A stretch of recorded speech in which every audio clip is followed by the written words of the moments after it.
반갑습니다. 복지 콕콕입니다. 11장 가사 및 일상생활 지원 마지막인 주거 환경 관리에 관한 문제를 풀어보겠습니다. 1번 대상자의 주거 환경 관리가 중요한 이유는 1. 와상의 대상자에게 생활 환경의 영향은 그다지 크지 않다. 아니죠. 와상의 대상자라도 생활 환경의 영향은 크게 작용을 합니다. 2번 대상자의 심신 상황에 맞추어서 동기를 유발할 수 있는 수준의 환경 조성이 좋다. 정답입니다. 적응 가능 수준이나 또 동기 유발 수준의 환경 조성이 필요합니다. 3. 주거 환경은 제공자가 중심이 되어야 되는 것이 아니죠. 대상자 중심의 주거 환경이 되어야겠습니다. 4. 주거 환경은 대상자에게만 영향을 주는 것이 아닙니다. 대상자뿐만 아니라 가족이나 또 요양보호사 역시 함께 생활하고 또 일하는 돌봄 환경이나 근로 환경이 되기 때문에 관리적 측면에서도 동시에 고려되어야 합니다. 그렇기 때문에 주거 환경은 대상자, 가족, 요양보호사 모두에게 영향을 줍니다. 5. 독립적인 생활을 위해서 기능적인 환경 조성은 필요하지만 물리적 환경 조성은 의미가 없는 것이 아닙니다.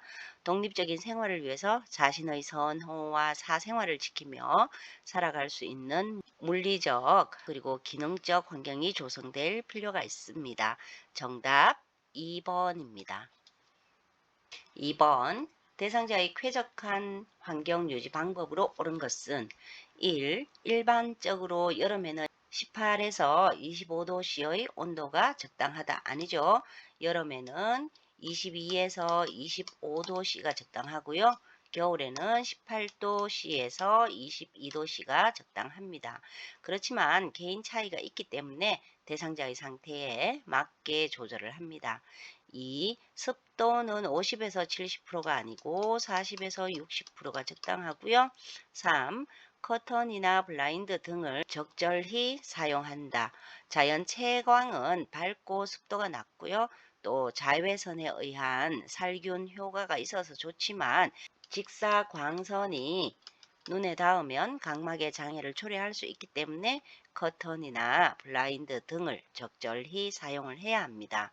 그렇기 때문에 정답이고요. 4번 충분한 수면을 위해서 야간에도 모든 조명을 꺼서는 안 되죠. 화장실이나 계단 또 복도 등 넘어질 위험이 있는 장소에는 야간에도 조명을 켜두어야 합니다. 5. 환기는 하루에 한 번이 아니고 하루에 두세 시간 간격으로 최소 10분에서 30분 창문을 열어서 환기를 해야 합니다. 정답 3번입니다. 3번 치매 대상자의 환경 지침에 대한 연결이 올바른 것은 1. 가까이에서 돌봄, 환경적 자극의 질과 조정 아니죠.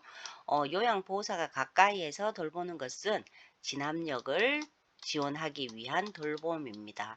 2. 요리, 빨래, 장보기 등의 활동 이것은 기능적인 능력을 지원하기 위함이고요. 3. 감성 자극 음식 냄새나 꽃향기 등으로 감성을 자극하기는 기능적 능력 지원이 아니고 환경적 자극의 질과 조정에 해당하고요. 4. 바닥 교체로 인한 위험 대비 역시 환경적 자극의 질과 조정인데요. 안심, 안전을 위해서는 걸려서 넘어질 위험이 있는 바닥에 턱을 없애서 잠재적 위험 요인을 최소화하는 것입니다. 5. 소품을 여러 곳에 배치, 자기 선택을 위한 지원, 정답이네요. 의자나 탁자 등의 소품을 여러 곳에 배치해서 머무르고 싶은 공간을 자신이 선택할 수 있도록 하기 때문입니다. 자기 선택을 위한 지원 맞습니다. 정답 5번입니다. 4번 다음은 요양기관에서 생활하는 치매 대상자의 어떤 환경 지원과 관련이 있는가? 바닥재 교체로 인한 위험 대비, 적절한 간접 조명 등으로 시각적 자극 제공하기 조금 전에 잠깐 설명을 드렸죠? 정답은 4번인데요. 환경적 자극의 질과 조정은 자극의 질을 높이는 것과 자극의 조정 두 가지가 있는데요. 환경적 자극의 질을 높이는 것은 기분 좋은 소리를 들려주기, 또 시각적인 자극, 감성 자극, 부드러운 소재로 실내 꾸미기 등이 있고요. 그 다음에 자극 조정은 생활을 방해하는 불쾌한 차 소리 등의 소음을 최소화하고요. 적절한 간접 조명 등으로 시각적 자극 제공, 그리고 불쾌한 악취 등의 냄새를 조정을 하고요.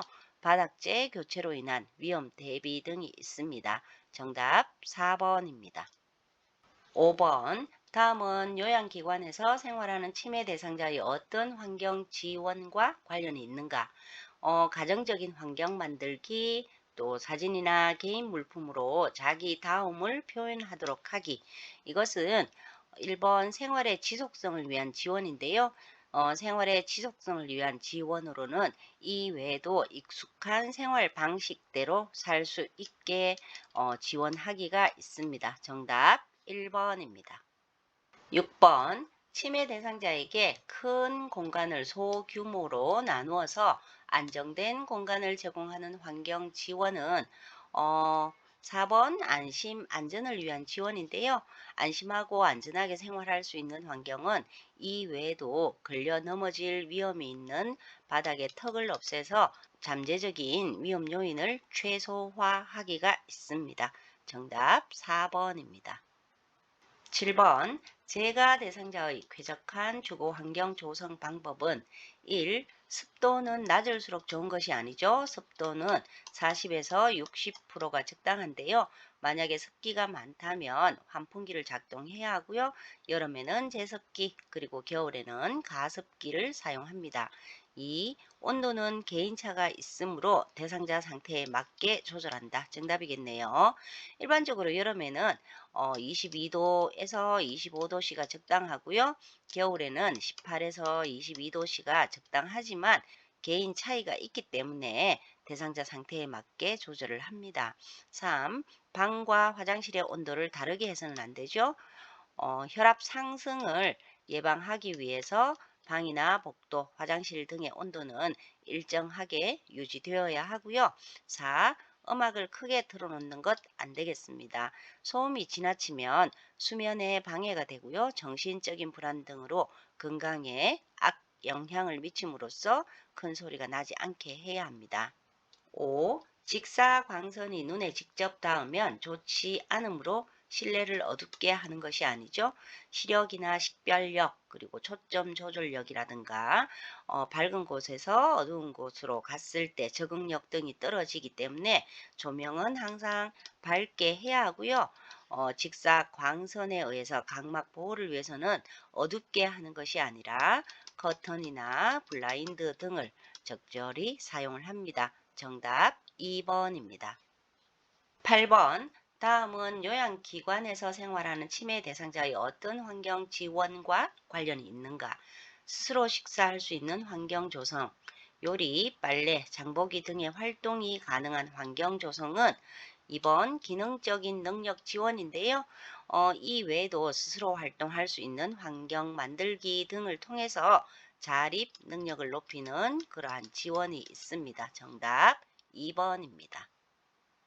9번. 공간 입구에 이름표 혹은 발 등의 공간 정보를 활용하여 혼란을 줄이고 쉽게 알게 하기 위한 치매 대상자의 환경 지원의 영역은 정답 진압력 지원이죠. 시간이나 장소, 사람에 대한 인지 기능 저하를 보완하는 환경 지원은 진압력 지원 영역에 해당합니다.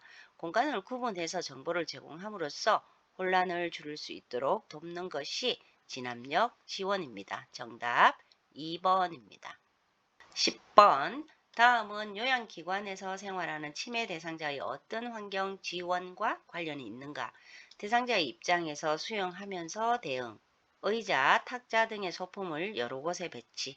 조금 전에 풀어봤죠? 이것은 자기 선택을 위한 지원인데요. 이 외에도 머무르고 싶은 공간을 자신이 선택할 수 있도록 해야 하고요. 방 안에서도 자신의 위치를 자유롭게 선택할 수 있는 환경을 조성하는 것 등이 있습니다. 정답 5번입니다.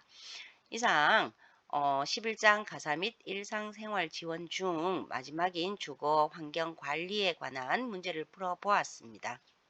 감사합니다. 복지 콕콕이었습니다.